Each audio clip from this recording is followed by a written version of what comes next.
Baik, assalamualaikum warahmatullahi wabarakatuh. Perkenalkan, saya Kusmodiwardana dari program studi S1 Teknik Biomedis, Fakultas Sains dan Teknologi Universitas Airlangga. Jadi, pada kesempatan kali ini saya akan membuat video untuk memenuhi tugas ujian tengah praktikum dari mata kuliah pemrograman komputer praktikum dengan NIM 08211173321 dari kelas T1. Jadi, pada tugas ujian tengah praktikum kali ini kita diberi sebuah case dan diminta untuk menyelesaikannya dalam kode C++. Jadi, mungkin langsung kita masuk ke case-nya aja.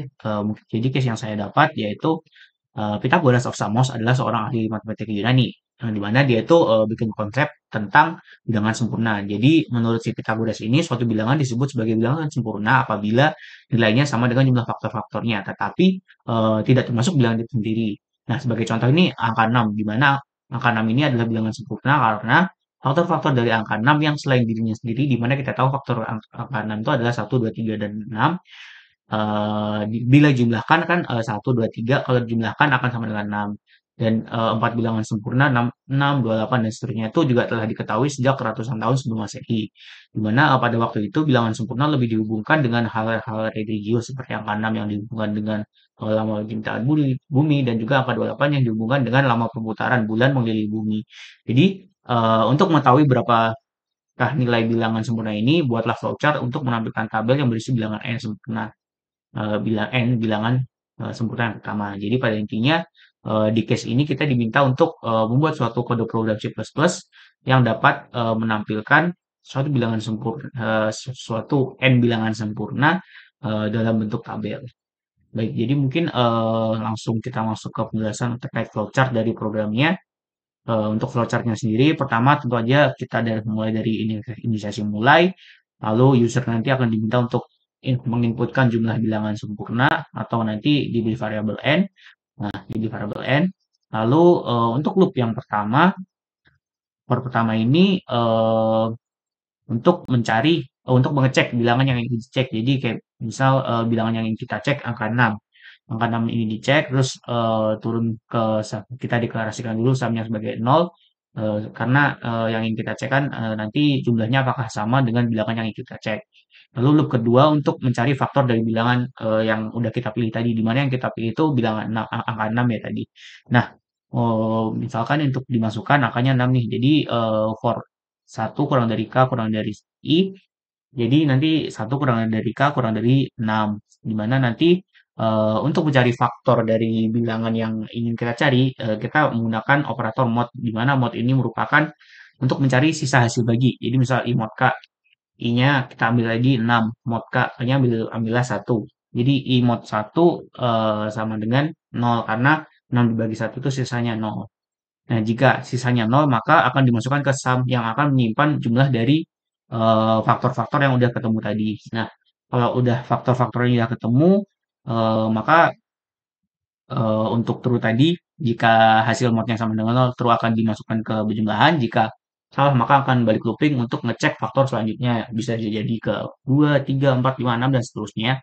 Sampai kurang dari bilangan yang ingin kita cari. Yang tadi angka 6. Jadi angka 6 di sini tidak akan masuk ke perhitungan ini karena balik ke definisi bilangan sempurna tadi, kan bilangan sempurna itu jumlah dari faktor-faktor kecuali bilangan itu sendiri. Maka untuk pengecualiannya kita menggunakan kurang dari. Next, jika udah ketemu nih semua faktornya dan dijumlahkan, dicek lagi nih if sama dengan 1, sama dengan i, maka print bilangan sempurna adalah bilangan sempurna, di mana i di sini tuh merupakan bilangan yang kita cek tadi karena bilangannya 6. Kalau jumlah dari faktor-faktornya ini sama dengan 6, maka akan di-print bilangan sempurna itu. Nah, J di sini tuh sebenarnya fungsinya kayak cuman penomoran aja sih di tabelnya nanti. Jadi bilangan sempurna pertama, bilangan sempurna kedua, bilangan sempurna ketiga, dan seterusnya. Terus, nah kalau true tadi bakal di-print, kalau salah berarti akan balik ke looping lagi untuk cari ngecek bilangan yang lain. Entah itu, nah berarti kalau tadi kita ngeceknya 6, akan lanjut ke 7, 8, 9, dan seterusnya, sampai ketemu ke bilangan sempurna selanjutnya. Nah, hal itu tuh kan berulang sebanyak n kali, di mana n kali itu yang udah diinputkan user tadi, mau berapa kali menampilkan dari bilangan sempurna itu. Misal user inputin n-nya 3, jadi loop yang ini tuh bakal berulang 3 kali sampai ketemu akan berulang terus sampai ketemu 3 bilangan sempurna itu tadi. Mungkin itu penjelasan terkait flowchart-nya. Langsung kita masuk ke kode program C++-nya. Jadi untuk kodenya dari yang atas ini mungkin basic dari bahasa pemrograman C++ aja ya. Untuk library-nya include IOStream untuk in-out-nya, terus include IOMANIF untuk penggunaan function tabel seperti setw ini, dan juga using namespace std, namespace std supaya kita tidak perlu mengetikkan std pada setiap barisnya. Lanjut, langsung masuk ke fungsi main-nya, di mana kita perlu mendeklarasikan terlebih dahulu setiap variabel yang akan kita gunakan, di mana pada variabel ini kita gunakan variabel n, i, j, k, dan variabel sum. Di mana untuk variabel n ini akan menyimpan jumlah bilangan sempurna yang ingin ditampilkan nantinya. Dengan variabel i adalah bilangan yang akan kita cek 1, 2, 3, 4, 5, 6, dan seterusnya. Lalu variabel J ini seperti yang udah disebutkan tadi itu untuk penomoran aja, jadi untuk melacak jumlah bilangan yang sempurna yang ingin ditampilkan, dan sum ini variabel untuk menyimpan jumlah dari faktor-faktor bilangan sempurna tersebut kecuali bilangan sempurna itu sendiri. Next, langsung aja cout untuk tampilan di mana user akan diminta untuk menginputkan jumlah bilangan sempurna yang ingin ditampilkan.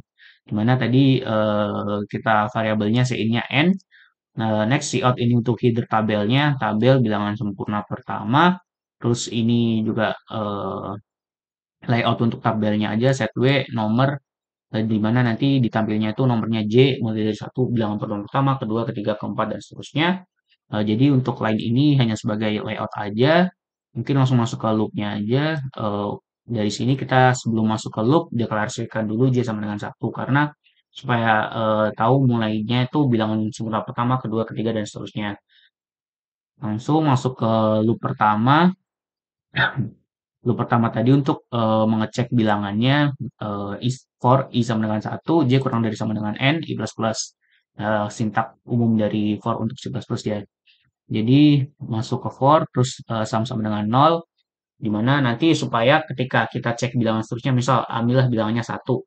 Dari 1 ini ketika dicek, oh ternyata bukan bilangan sempurna, masuk ke sini tuh supaya sumnya akan reset jadi 0 lagi. Jadi untuk supaya ngecek jumlah dari faktor yang jumlah dari faktor yang ingin jumlah dari bilangan yang ingin kita ketahui apakah bilangan tersebut bilangan sempurna atau bukan.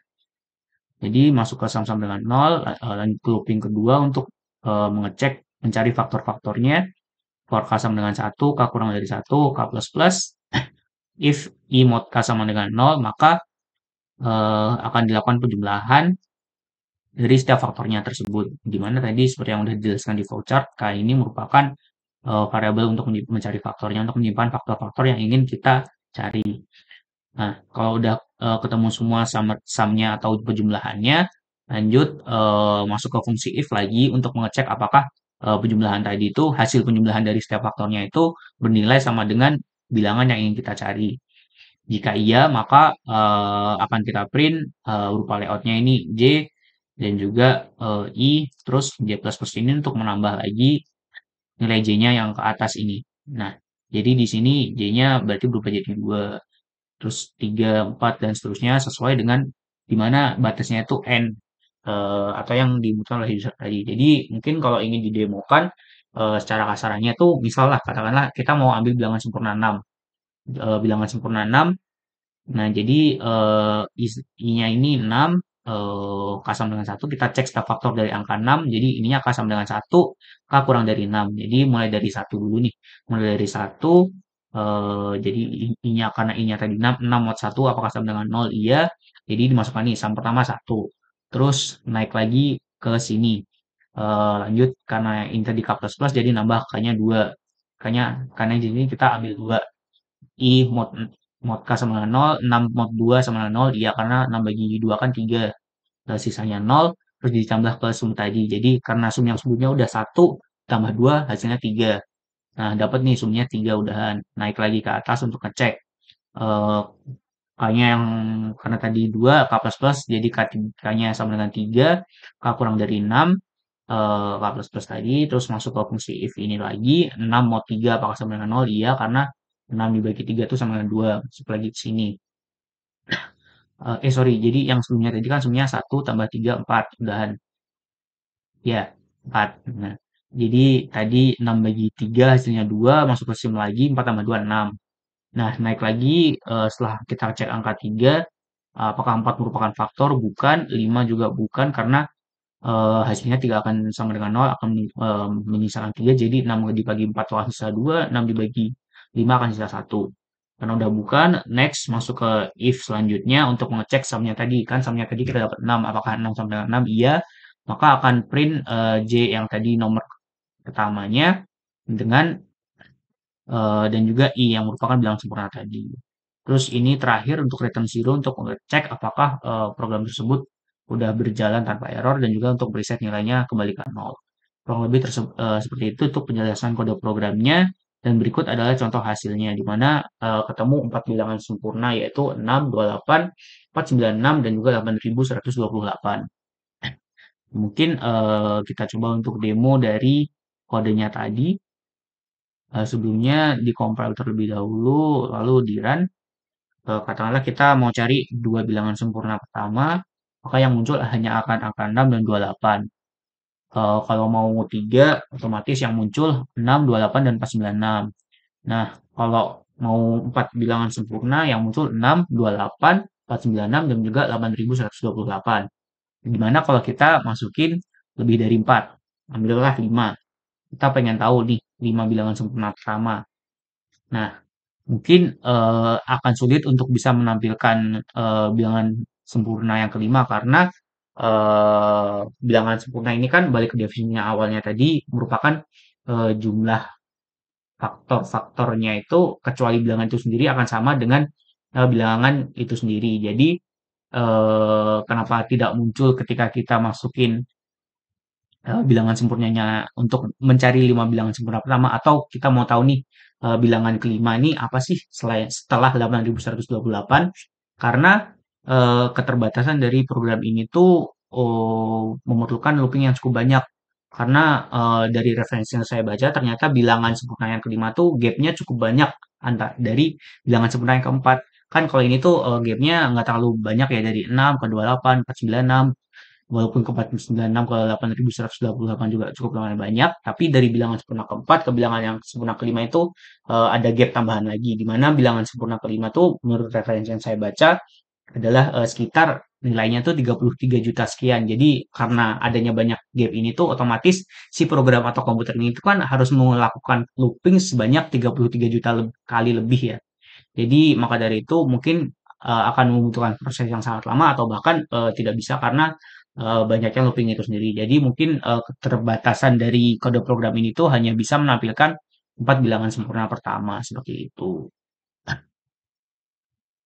Mungkin itu penjelasan dari saya. Kurang lebihnya mohon maaf. Wassalamualaikum warahmatullahi wabarakatuh.